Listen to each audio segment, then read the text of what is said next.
adik-adik, apa kabarnya hari ini? Wah, adik-adik mesti senang ya, karena adik-adik sudah ada di kelas yang baru, sudah naik kelas.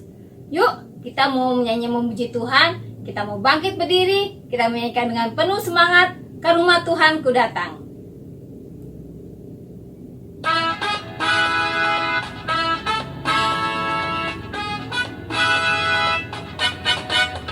Ke rumah Tuhan ku datang, sungguh senang bernyanyi memuji Tuhan, serta mendengar firman-Nya. Ke rumah Tuhan ku datang, sungguh senang bernyanyi memuji Tuhan, serta mendengar firman-Nya.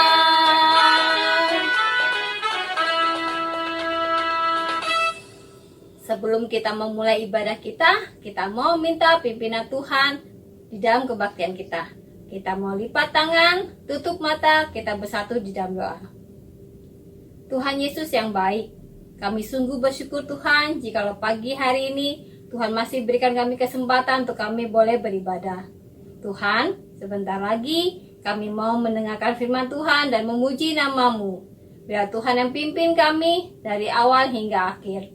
Tolong juga Tuhan Yesus untuk teman-teman kami, kalau ada yang sakit, biar Tuhan yang jamah dan Tuhan yang sembuhkan. Kalau ada teman kami yang berhalangan karena kota, biar Tuhan yang tolong supaya minggu depan mereka boleh ikut ibadah bersama kami. Kami menyerahkan waktu ini hanya dalam tangan pengasihan Tuhan Yesus saja. Di dalam nama-Mu kami sudah berdoa dan memohon. Amin. Adik-adik, sebagai anak Tuhan kita punya tugas loh. Siapa yang tahu? Ayo. Siapa?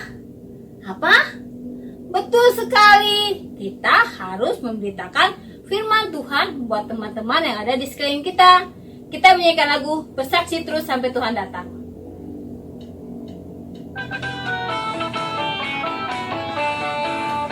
Bersaksi terus sampai Tuhan datang. Bersaksi terus sampai Tuhan datang. Bersaksi, haleluya. Bersaksi terus sampai Tuhan datang. Bersaksi terus sampai Tuhan datang. Bersaksi terus sampai Tuhan datang. Bersaksi, haleluya. Bersaksi terus sampai Tuhan datang. Ya adik-adik, kita harus memberitakan firman Tuhan kepada semua orang yang ada di sekitar kita. Baik yang di rumah ataupun yang di luar rumah. Maupun buat teman-teman kita yang belum mengenal Tuhan. Karena kerja buat Tuhan itu sungguh manis. Yuk kita nyanyikan lagu Kerja Buat Tuhan.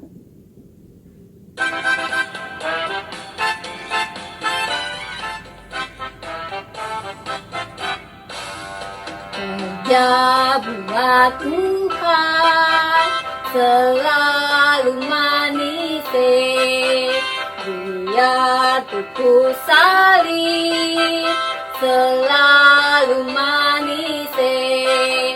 Ayo kerja buat Tuhan sungguh senang-senang,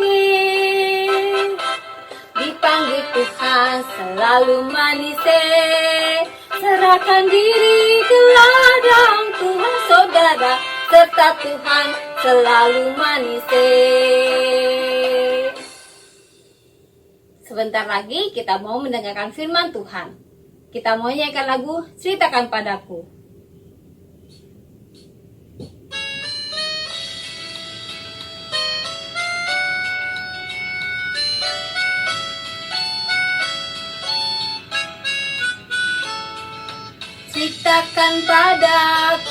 Ceritakan padaku tentang Yesus yang amat lemah lembut.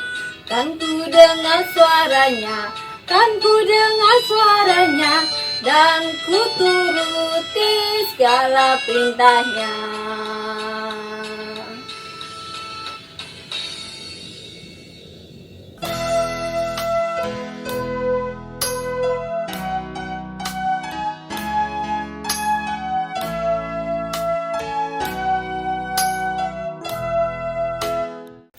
Halo, shalom adik-adik, selamat hari Minggu. Kak Iren sangat senang dapat bertemu dengan adik-adik kembali dalam ibadah sekolah Minggu hari ini. Adik-adik, sebelum kita mendengarkan firman Tuhan, mari kita bersatu di dalam doa. Ya Bapa, kami mengucap syukur untuk segala penyertaan-Mu dalam hidup kami. Kami mengucap syukur ketika kami dapat memuji nama-Mu melalui pujian yang telah kami nyanyikan tadi. Kami berdoa ya Bapa, sebentar kami akan mendengarkan firman-Mu. Ajarilah kami agar kami dapat duduk diam dan tenang, sehingga kami dapat mendengarkan firman-Mu dengan baik. Engkau juga tolong Kak Iren yang akan menceritakan firman-Mu. Berkati dia agar dia dapat berkata sesuai dengan apa yang Engkau ingin katakan. Inilah doa kami ya Bapa, hanya di dalam nama anak-Mu, Juru Selamat kami yang hidup, kami berdoa dan mengucap syukur. Amin. Ya adik-adik, gimana kabar adik-adik? Kakak berharap kabar adik-adik sehat semua ya. Kalaupun ada yang sakit, kakak berharap semoga adik-adik dapat sembuh kembali. Ayo kita semangat, kita percaya bahwa Tuhan selalu menyertai kita baik dalam keadaan sehat maupun sakit. Adik-adik, coba lihat ini gambar apa ya? Ya benar, ini gambar gedung gereja. Di dalamnya terdapat kelas sekolah minggu. Ini adalah foto sebelum virus corona datang. Ketika kita masih sama-sama datang ke gedung gereja. Nah, adik-adik kangen gak sama sekolah minggu? Adik-adik kangen gak pergi ke kelas sekolah minggu? Wah, banyak yang bilang kangen. Apa sih yang adik kangenin dari sekolah minggu? Ada yang bilang, oh kangen ketemu teman. Ada yang bilang, oh kangen melihat drama. Oh iya, ada yang bilang juga bahwa dia kangen melaksanakan perayaan Natal Paskah bersama teman-teman. Wah, rindu sekali ya teman-teman. Kakak juga nih, adik-adik kangen gak sama kakak? Kangen dong ya. Kakak juga nih, kakak kangen sama adik-adik. Kakak berharap semoga kita dapat bertemu kembali dalam keadaan sehat di gedung gereja. Nah, adik-adik, sama seperti Paulus dan Barnabas. Paulus dan Barnabas pun juga kangen, juga rindu dengan orang-orang yang mereka pernah temui. Adik-adik masih ingat gak cerita minggu lalu? Ya, Paulus dan Barnabas pergi berkeliling kota untuk menceritakan tentang Tuhan Yesus. Ke kota mana aja? Coba yang pertama, kota mana aja? Ya benar, Antioquia. Paulus pergi ke Antioquia, lalu yang kedua, dia pergi kemana dari Antioquia? Iya benar, ke Iconium. Lalu dari Iconium, iya benar, ke Listra. Wah hebat, adik-adik masih ingat. Paulus pergi dari Antioquia ke Iconium, lalu ke Listra, hingga akhirnya Paulus pergi ke Derbe. Nah, adik-adik, dalam perjalanannya Paulus banyak mengalami penolakan, tapi Paulus juga banyak mendapatkan murid. Nah, di kota Derbe ini sepertinya Paulus banyak mendapatkan murid. Lalu setelah dari kota Derbe, Paulus dan Barnabas pun berpikir, bagaimana ya keadaan orang-orang yang ada di kota sebelumnya? Apakah mereka masih mengikut Tuhan Yesus? Apakah mereka masih percaya dengan Tuhan Yesus? Adik-adik, Paulus dan Barnabas kangen dengan mereka. Mereka ingin melihat. Akhirnya adik-adik, dari kota Derbe, Paulus pergi kembali ke kota sebelumnya. Kota mana? Iya, kota Listra dan Iconium. Apa yang Paulus lakukan di sana? Paulus bertemu kembali dengan orang-orang yang telah percaya dengan Tuhan Yesus. Paulus pergi ke sana untuk menguatkan hati mereka, untuk menasihatkan mereka agar mereka tetap percaya kepada Tuhan Yesus sekalipun mereka mengalami banyak penderitaan.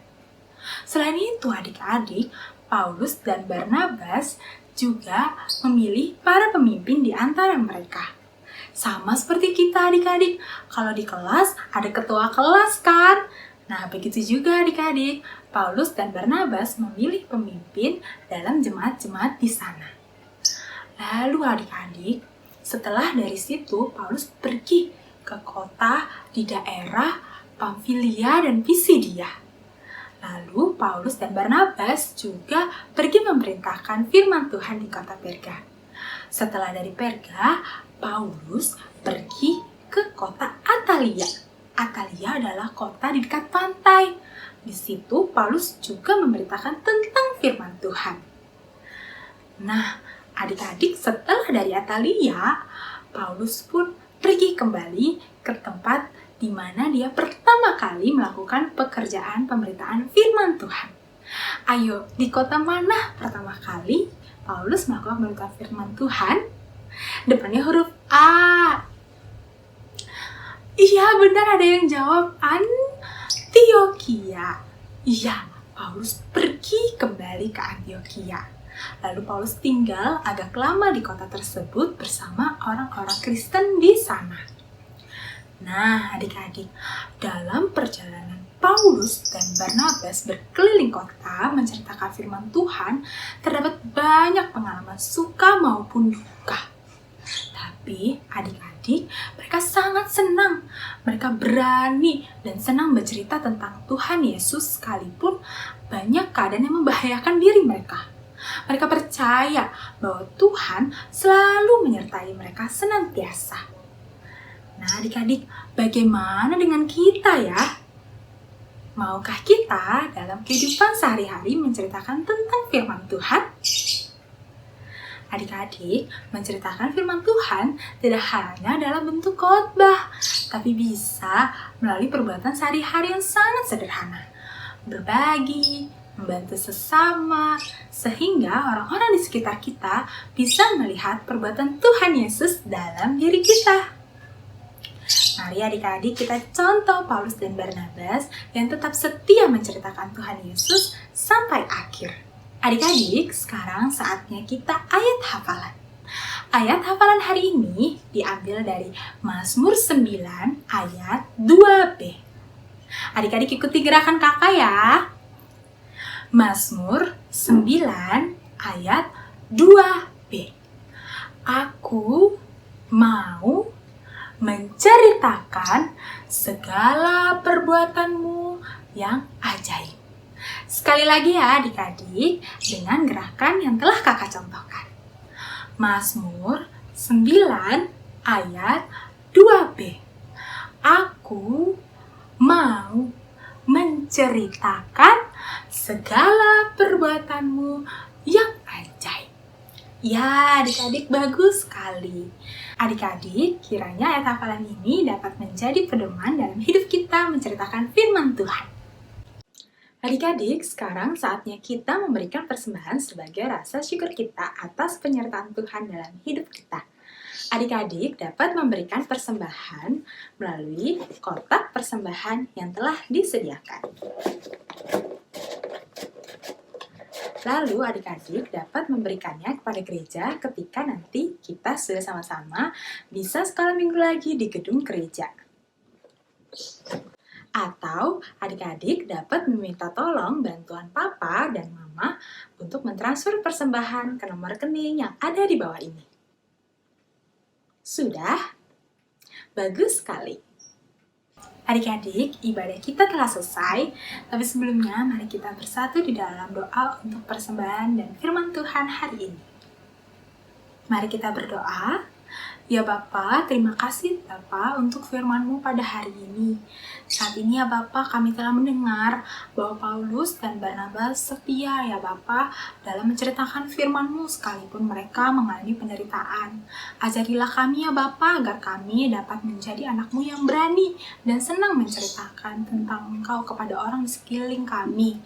Sekalipun kami menderita atau mengalami duka, tapi Engkau yang sertai kami ya Bapa, agar kami tetap percaya kepada Engkau dan tetap berani menyatakan firman-Mu dalam hidup kami. Ya Bapa, kami juga berdoa untuk persembahan yang telah kami berikan. Kiranya persembahan ini dapat membantu orang-orang yang ada di sekitar kami yang membutuhkan. Tuhan juga Engkau yang tolong, kiranya agar persembahan ini dapat tersalurkan dengan baik. Bapa, ibadah kami telah selesai. Terima kasih ya Tuhan untuk penyertaan-Mu dalam ibadah pada hari ini. Ajarilah kami agar kami dapat melakukan firman-Mu dengan baik. Inilah doa kami ya Bapa, hanya di dalam nama anak-Mu, Juru Selamat kami yang hidup, kami berdoa dan mengucap syukur. Amin. Ya adik-adik, ibadah kita telah selesai. Sampai berjumpa minggu depan. Dadah!